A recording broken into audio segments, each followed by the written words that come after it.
میں first terminal امتحان سے فارغ ہوئی تھی کہ خوش وقت پھر آن پہنچا۔ اس نے مجھے لیبارٹری فون کیا کہ میں نرولا میں 6 بجے اس سے ملوں۔ میں نے ایسا ہی کیا۔ وہ کیتھرین کو اپنے ماں باپ کے ہاں چھوڑ کر سرکاری کام سے دلی آیا تھا۔ اس مرتبہ ہم ہوائی جہاز سے 1 ہفتے کے لیے ممبئی چلے گئے۔ اس کے بعد اس سے ہر دوسرے تیسرے مہینے ملنا ہوتا رہا۔ 1 سال نکل گیا۔ ابکے سے جب وہ دلی آیا تو اس نے اپنے ایک جگری دوست کو مجھے لینے کے لیے موٹر لے کر بھیجا، کیونکہ وہ لکھنؤ سے لاہور جاتے ہوئے پالم پر چند گھنٹے کے لیے ٹھہرا تھا۔ یہ دوست دلی کے ایک بڑے مسلمان تاجر کا لڑکا تھا۔ لڑکا تو خیر نہیں کہنا چاہیے، اس وقت بھی وہ 40 کے پیٹے میں رہا ہوگا، بیوی بچوں والا، تاڑ کا سا قد، بے حد غلط انگریزی بولتا تھا، کالا بدقطع، بالکل چڑی مار کی شکل، ہوش صفت۔ خوش وقت اب کی مرتبہ دلی سے گیا تو پھر کبھی واپس نہ آیا، کیونکہ اب میں فاروق کی مسٹریس بن چکی تھی۔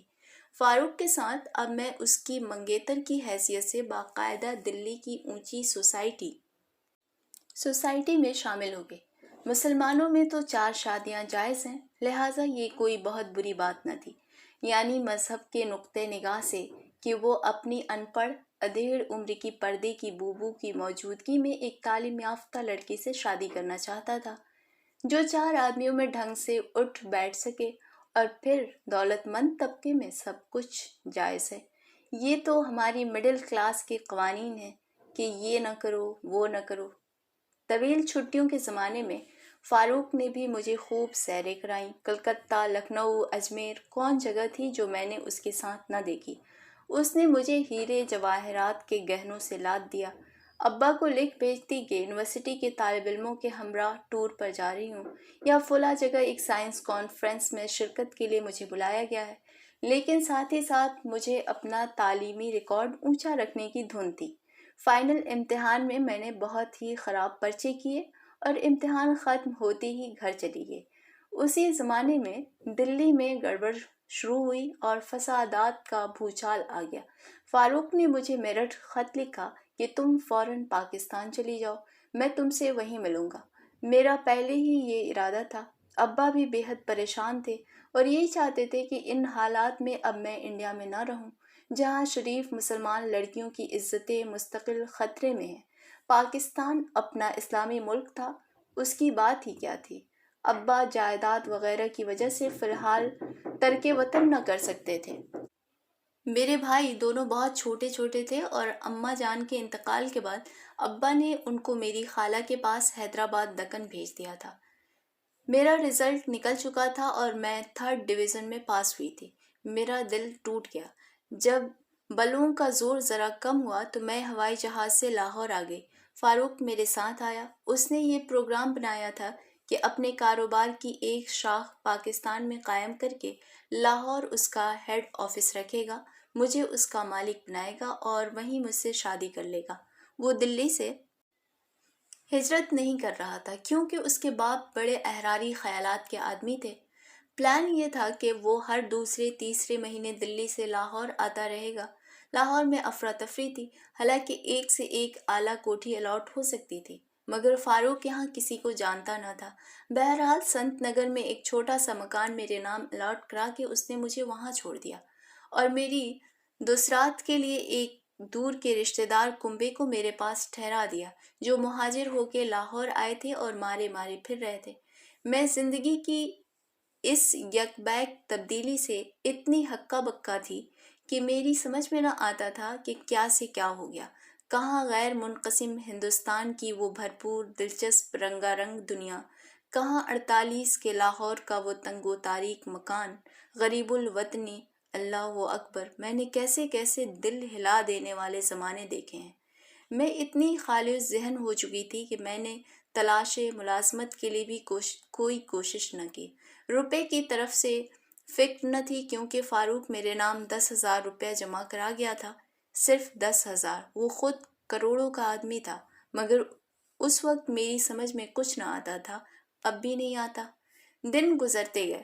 میں صبح سے شام تک پلنگ پر پڑی فاروق کے رشتے کی خالہ یا نانی، جو کچھ بھی وہ بڑی بھی تھیں، ان سے ان کی ہجرت کے مصائب کی داستان اور اس کی سابقہ عمارت کے قصے سنا کرتی، اور پان پہ پان کھاتی، یا ان کی میٹرک کے طالب علم بیٹی کو الجبرا جیومیٹری سکھلایا کرتی۔ ان کا بیٹا فاروق کی برائے نام بزنس کی دیکھ بھال کر رہا تھا۔ فاروق سال میں 5-6 چکر لگا لیتا۔ اب لاہور کی زندگی رفتہ رفتہ نارمل ہوتی جا رہی تھی۔ اس کی آمد سے میرے دن کچھ رونق کے کٹتے۔ اس کی خالہ بڑے اہتمام سے دلی کے کھانے اس کے لیے تیار کرتی۔ میں مال کے ہیئر ڈریسر کے ہاں جا کر اپنے بال سیٹ کرواتی۔ شام کو ہم دونوں جم خانہ کلب چلے جاتے اور وہاں ایک کونے کی میز پر بیئر کا گلاس سامنے رکھے فاروق مجھے دلی کے واقعات سناتا۔ وہ بے تکان بولے چلا جاتا، پھر دفتن چپ ہو کر کمرے میں آنے والی اجنبی صورتوں کو دیکھتا رہتا۔ اس نے شادی کا کبھی کوئی ذکر نہیں کیا، میں نے بھی اس سے نہیں کہا۔ میں اب اکتا چکی تھی، کسی چیز سے کوئی فرق نہیں پڑتا۔ جب وہ دلی واپس چلا جاتا تو میں ہر 15ویں دن اپنی خیریت کا خط اور اس کے کاروبار کا حال لکھ بھیجتی اور لکھ دیتی کہ اب کی دفعہ آئے تو کناٹ پلیس یا چاندنی چوک کی فلاں دکان سے فلاں قسم کی ساڑیاں لیتا آئے، کیونکہ پاکستان میں اچھی ساڑیاں ناپید ہیں۔ ایک روز میرٹھ سے چچا میاں کا خط آیا کہ ابا کا انتقال ہو گیا۔ جب احمد مرسل نہ رہے کون رہے گا؟ میں جذبات سے واقف نہیں ہوں، مگر باپ مجھ پر جان چھڑکتے تھے۔ ان کی موت کا مجھے سخت صدمہ ہوا۔ فاروق نے مجھے بڑے پیار کے دلاسے بھرے خط لکھے تو ذرا ڈھارس بدی۔ اس نے لکھا، نماز پڑھا کرو، بہت برا وقت ہے، دنیا پر کالی آندھی چل رہی ہے، سورج 1.5 بلم پر آیا چاہتا ہے، پل کا بھروسہ نہیں۔ سارے کاروباریوں کی طرح وہ بھی بڑا سخت مذہبی اور توہم پرست آدمی تھا۔ پابندی سے اجمیر شریف جاتا، نجومیوں، رمالوں، پنڈتوں، سیانوں، پیروں، فقیروں، اچھے اور برے شگونوں، خوابوں کی تعبیر، غرض کے ہر چیز کا قائل تھا۔ 1 مہینے میں نے نماز بھی پڑھی، مگر جب میں سجدے میں جاتی تو دل چاہتا خوب زور زور سے ہنسوں۔ ملک میں سائنس کی خواتین لیکچراروں کی بڑی زبردست مانگ تھی۔ جب مجھے ایک مقامی کالج والوں نے بے حد مجبور کیا تو میں نے پڑھانا شروع کر دیا، حالانکہ ٹیچری کرنے سے مجھے سخت نفرت ہے۔ کچھ عرصے بعد مجھے پنجاب کے ایک دور افتادہ ضلع کے گرلز کالج میں بلا لیا گیا۔ کئی سال تک میں نے وہاں کام کیا۔ مجھ سے میری طالب علم لڑکیاں اکثر پوچھتیں، ہائے اللہ مس تنویر، آپ اتنی پیاری سی ہیں، آپ اپنے کروڑپتی منگیتر سے شادی کیوں نہیں کرتی؟ اس سوال کا خود میرے پاس کوئی جواب نہ تھا۔ یہ نیا ملک تھا، نئے لوگ، نیا معاشرہ، یہاں کسی کو میرے ماضی کا علم نہ تھا۔ کوئی بھی بھلا مانس مجھ سے شادی کرنے کے لیے تیار ہو سکتا تھا، لیکن بھلے مانس، خوش شکل، سیدھے سادے شریف زادے مجھے پسند ہی نہیں آتے تھے۔ میں کیا کرتی؟ دلی کے قصے دلی میں رہ گئے، اور پھر میں نے تو یہ دیکھا ہے کہ ایک سے ایک رافع لڑکیاں اب ایسی پارسا بنی ہوئی ہیں کہ دیکھا ہی کیجیے۔ خود ایڈتھ ہری رام اور رانی خان کی مثال میرے سامنے موجود ہے۔ اب فاروق بھی کبھی کبھی آتا، ہم لوگ اس طرح ملتے گویا 20 برس کے پرانے شادی شدہ میاں بیوی ہیں جن کے پاس سارے نئے موضوع ختم ہو چکے ہیں۔ اب سکون اور آرام اور ٹھہراؤ کا وقت ہے۔ فاروق کی بیٹی کی حال ہی میں دلی میں شادی ہوئی ہے، اس کا لڑکا آکسفورڈ جا چکا ہے، بیوی کو مستقل دمہ رہتا ہے۔ فاروق نے اپنے کاروبار کی شاخیں باہر کے کئی ملکوں میں پھیلا دی ہیں، نینی تال میں نیا بنگلہ بنوا رہا ہے۔ فاروق اپنے خاندان کے قصے، کاروبار کے معاملات مجھے تفصیل سے سنایا کرتا اور میں اس کے لیے پان بناتی رہتی۔ ایک مرتبہ میں چھٹیوں میں کالج سے لاہور آئی تو فاروق کے ایک پرانے دوست سید وقار حسین سے میری ملاقات ہوئی۔ یہ بھی اپنے وقت کے اکیلے تھے اور کچھ کم کمرو نہ تھے، دراز قد، موٹے تازے، سیاہ تو ایسا رنگ، عمر میں 45 کے لگ بھگ، اچھے خاصے دیوزاد معلوم ہوتے۔ ان کو میں نے پہلی مرتبہ نئی دلی میں دیکھا تھا، جہاں ان کا ڈانسنگ اسکول تھا۔ یہ رامپور کے ایک شریف گھرانے کے اکلوتے فرزند تھے۔ بچپن میں گھر سے بھاگ گئے، سرکس، کارنیول اور تھیٹر کمپنیوں کے ساتھ ملکوں گھومے، Singapore, Hong Kong, Shanghai, London, جانے کہاں کہاں۔ ان گنت قومیتوں اور نسلوں کی عورتوں سے وقتاً فوقتاً شادیاں رچائیں۔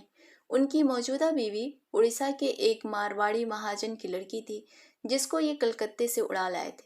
12-15 سال قبل میں نے اسے دلی میں دیکھا تھا۔ سانولی سلونی سی پستہ قد لڑکی تھی، اس کی شکل پر عجیب طرح کا علم برس تھا، مگر سنا تھا کہ بڑی پتیورتا عورت تھی۔ میاں کی بدسلوکیوں سے تنگ آ کر ادھر ادھر بھاگ جاتی، لیکن چند روز کے بعد پھر واپس موجود۔ خان صاحب نے کناٹ سرکس کی ایک بلڈنگ کی تیسری منزل میں انگریزی ناچ سکھانے کا اسکول کھول رکھا تھا، جس میں وہ اور ان کی بیوی اور 2 اینگلو انڈین لڑکیاں گویا اسٹاف میں شامل تھیں۔ جنگ کے زمانے میں اس اسکول پر خون برسا۔ اتوار کے روز ان کے ہاں صبح کو جم سیشن ہوا کرتے۔ ایک مرتبہ میں بھی خوش وقت کے ساتھ وہاں گئی تھی۔ سنا تھا کہ وقار صاحب کی بیوی ایسی مہاستی انسوئیا کی اوتار ہیں کہ ان کے میاں حکم دیتے ہیں کہ فلاں فلاں لڑکی سے بہناپا گانٹھو اور پھر اسے مجھ سے ملانے کے لیے لے کر آؤ، اور وہ نیک بخت ایسا ہی کرتی۔ ایک بار وہ ہمارے ہاسٹل بھی آئی اور چند لڑکیوں کے سر ہوئی کہ اس کے ساتھ 12 کھمبا روڈ چل کر چائے پئیں۔ تقسیم کے بعد وقار صاحب بقول شخص سے لٹ لٹا کر لاہور آن پہنچے تھے اور مال روڈ کے پچھواڑے ایک فلیٹ الاٹ کروا کے اس میں اپنا اسکول کھول لیا تھا۔ شروع میں کاروبار مندہ رہا، دلوں پر مردنی چھائی تھی، ناچنے گانے کا کسے ہوش تھا۔ اس فلیٹ میں تقسیم سے پہلے آریہ سماجی ہندوؤں کا میوزک اسکول تھا۔ لکڑی کے فرش کا حال، پہلو میں 2 چھوٹے کمرے، غسل خانہ اور باورچی خانہ، سامنے لکڑی کی بالکنی اور شکستہ ہلتا ہوا زینہ۔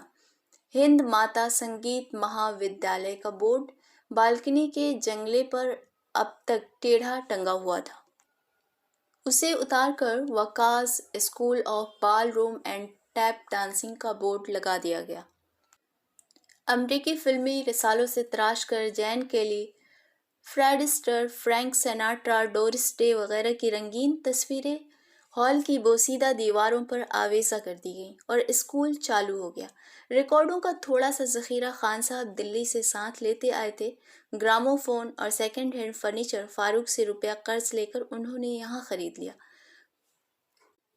کالج کے منچلے لونڈوں اور نئی دولت مند سوسائٹی کی تازہ فیشنیبل بیگمات کو خدا سلامت رکھے، 2-3 سال میں ان کا کام خوب چمک گیا۔ فاروق کی دوستی کی وجہ سے میرا اور ان کا کچھ بھاوج اور جیٹھ کا سا رشتہ ہو گیا تھا۔ وہ اکثر میری خیر خبر لینے آ جاتے۔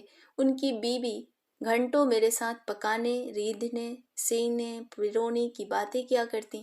بیچاری مجھ سے بالکل جیٹھانی والا شفقت کا برتاؤ کرتیں۔